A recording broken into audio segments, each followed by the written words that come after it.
Bismillahirrahmanirrahim. Allahumma salli wa sallim ala sayyidina wa habibina wa syafi'ina Muhammad sallallahu alaihi wasallam. Nyun sewu, saya berbahagia, bergembira dan menjadi sangat bergairah dengan hadirnya beliau Pak Tiasno Sudarto, Bapak Komandan Korem, Bapak semuanya dari asrama maupun pejabat-pejabat DIY dan Kodia kalau ada, Ibu dan semuanya, anak-anakku KB. Ini kita sudah biasa bersolawat, tapi kalau bersolawat di asrama tentara itu Tuhan sendiri menyuruh malaikatnya banyak-banyak datang untuk menengok, insya Allah. Itu kan nek orang Indonesia orang iso narik garis dari solawat ke tentara itu tidak bisa. Jadi nek digambar tentara, negara, bangsa, menungso, muslim, solawat, kanjeng Nabi, malaikat, Allah. Wih, ampuh banget, komposisi perangnya bagus banget. Jadi malam hari ini kita temukan, kita cari rentang antara titik-titik ini tadi. Lagu Indonesia Raya dan lagu-lagu nasional mungkin sudah kita laksanakan tadi, sehingga saya mungkin tidak perlu seperti biasanya mengajak Anda berdiri untuk lagu Indonesia Raya. Langsung kita rayakan kompi berselawat ini, nyun sewu. Saya ini sama TNI itu kaya bojoku ning ora iso dadi bojo lah gitu ya. Artinya kedekatan hati saya sudah sejak zaman Pak Tiasno, sebelumnya zaman Pak Beni Murdani, Pak Hartono, Pak Edi Sudrajat, Pak Tiasno, bapak-bapak yang lain sebelum reformasi, ketika reformasi maupun sudah reformasi. Dan saya itu sama TNI itu yang saya kagumi sudah pasti keperwiraan dan ketangguhannya sebagai tentara yang merupakan satu dari 3 besar dunia. Sudah pasti kita kagumi. Jarang latihan nembak, nenek nembak sak dunya mesti menang. Karena punya mata kaji, punya konsentrasi dan keikhlasan. Yang terakhir di Australia juara 1 Pak ya, juara 1. Jadi saya kira kalau tentara seluruh dunia digabung lawan TNI itu ya mikir-mikir. Apa meneh ditambahi kira-kira ngarep gue iki. Sing wis mesti kendele wong ora cetha penggaweane. Tapi saya tahu tentara Indonesia itu sukses dan menjadi favorit di setiap tempat atau negara di mana mereka bertugas. Selalu disayang oleh rakyat setempat, apa di Timur Tengah, di Afrika, di Eropa Timur, di mana-mana. Karena tentara Indonesia itu kemanusiaannya sangat menonjol, ya, tidak kalah dengan keperwiraan, keprajuritan dan kekesatriaannya. Tentara Indonesia itu menungso banget. Jadi sembarang iso nggendong bayi pinter, masak pinter, ngeliwet pinter, pemenang umbah-umbah. Entengan, gelem ngewangi penduduk, ngewak apa jenenge? Dandani omah, dandani genteng, entengan kabeh. Jadi saya itu lebih kagum kepada tentara Indonesia daripada kepada rakyat Indonesia. Janjane asline iki lagi tak buka bengi iki. Alasan saya sederhana, tentara Indonesia itu dikuyo-kuyo wis suwe banget. Dikuyo-kuyo. Danane ming sedidik. Presidennya wis militer ya tetep ora ditambahi. Biyen kae.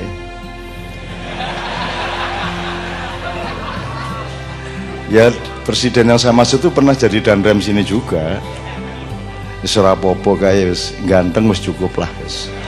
Sing penting penak suguhke daya saka luar negeri. Wangun lah. Nek wis ora. Pernah diembargo oleh Amerika Serikat 22 tahun. Tidak boleh aktif, tidak boleh beli senjata, tidak boleh produksi pindad dan pabrik-pabrik militer lainnya tidak boleh dipakai oleh TNI sendiri. Sampai akhirnya ada tahun-tahun di mana TNI harus mencari senjata secara gelap di pasar gelap. Karena kalau nurutin Amerika gini rais dari tentara minta di banser sesuai dengan ini caranya. Gitu.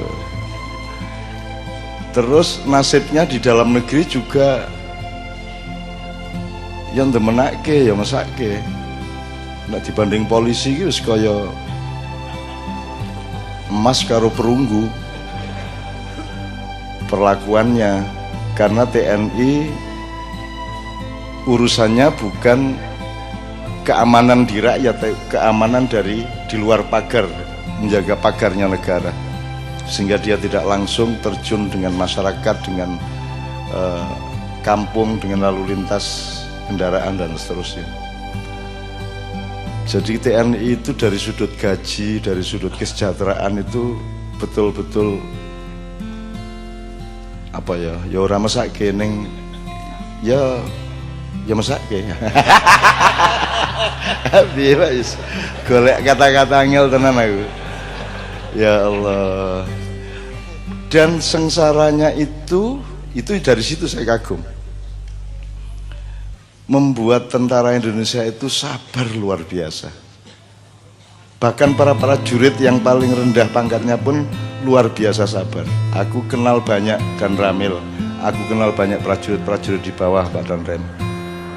Aku sering ngobrol di warung, di gerdu dan seterusnya, dan mereka itu punya kerendah hatian yang luar biasa, punya keikhlasan yang luar biasa dengan nasib yang seperti itu.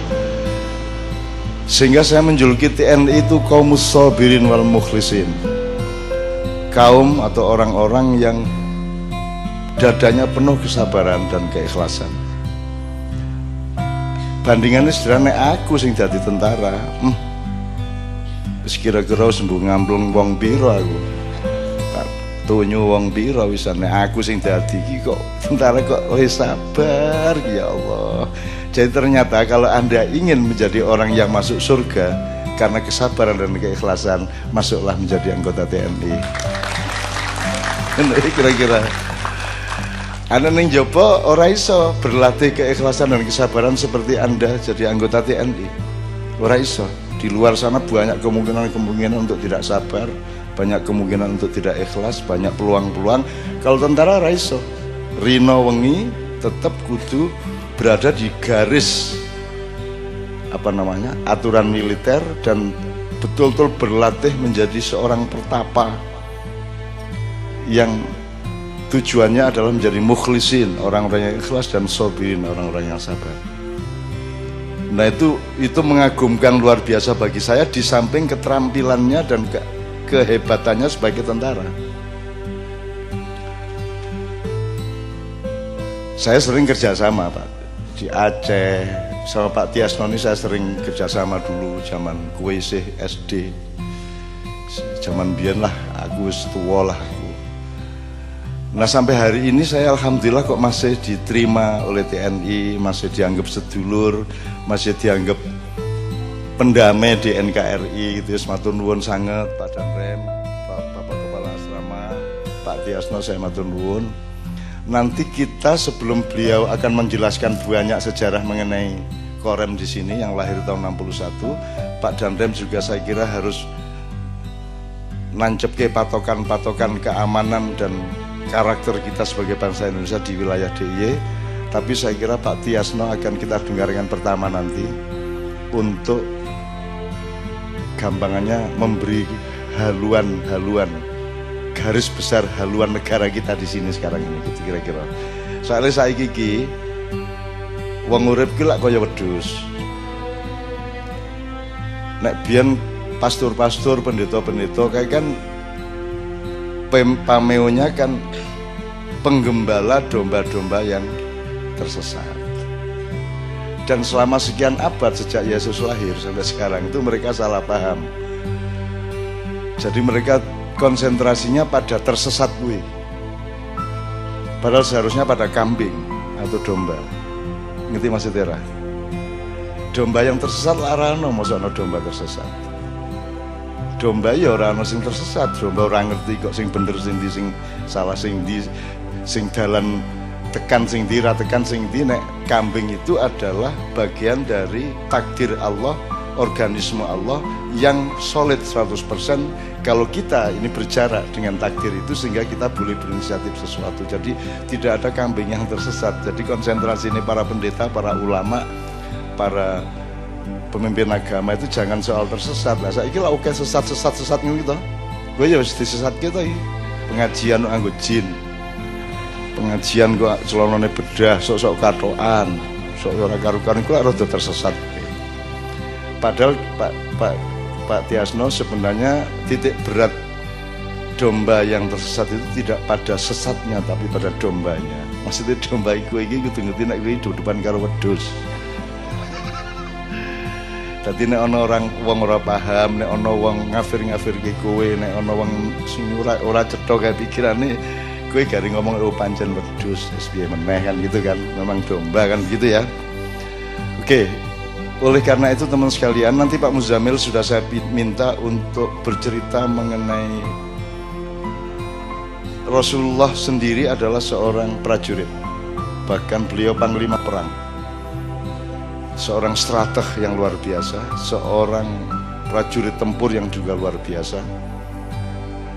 Saya kira mungkin Pak Tiasno saja tidak pernah luka di lehernya seperti Rasulullah terluka di perang Uhud, kemudian dievakuasi naik ke bukit, ya.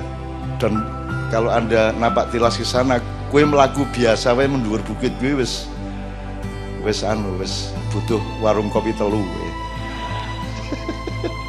Aki tekan kuno Kanjeng Nabi diangkut mendur kuno kue mergo gulune iki suwek, kena tombak atau kena panah kalau tidak salah. Pak Muzamil tahu persis nama-namanya karena Pak Muzamil waktu itu saya tugasi untuk jadi intel di sana. Menurut ya, semangatnya angel-angel ya. Jadi Rasulullah sendiri adalah panglima perang. Pak Muzamil bisa cerita banyak mengenai pertempuran, mengenai kenapa orang bertempur, kenapa orang berperang, atas dasar apa sehingga orang boleh berperang. Itu bukan tentara, bukan hobi perang ya Pak. Tidak ada tentara hobi perang. Tentara itu kalau bisa seumur hidup jangan sampai ada peperangan. Orang main silat itu bukan untuk berkelahi. Kalau orang pinter silat itu justru untuk tahu bahwa berkelahi itu tidak baik bagi kedua belah pihak. Jadi nek kue pendekar, apa merpati putih, apa setia hati, apa tapak suci, nek kue wis pendekar tondone nek kue ditantang wong kue melayu. Nek kowe ora melayu njur ngladeni tantangannya berarti kowe urung pendekar. Apa sebabnya melayu? Mergo kowe mesti menang, mesake karo musuhmu kowe. Jelas ora? Karena pendekar yang sejati adalah manusia yang sejati, maka dia tidak akan tega untuk mengalahkan siapapun. Aku seumur hidup ora tahu menang. Dan aku mau bersaing untuk menang apa-apa, aja meneh kalah, menang ora gelem. Jadi aku ya mau kalah ya mau menang wira gelem ya toh. Jadi teman sekalian itu untuk awal Pak Tiasno. Nanti setelah kita buka saya mohon dengan sangat panjenengan ingkang beber kloso nilai karpet nilai kita malam hari ini beliau yang akan menancapkan, termasuk patokan-patokannya nanti juga Pak Dandem yang akan menancapkan. Soal zaman saiki kan kudune wedhus kuwi ditaleni dengan jadi tali dari lehernya kan dipatok. Nah saiki iki wedhus ki njebol patokan kuwi malah melayu. Dadi saiki oke patokan sing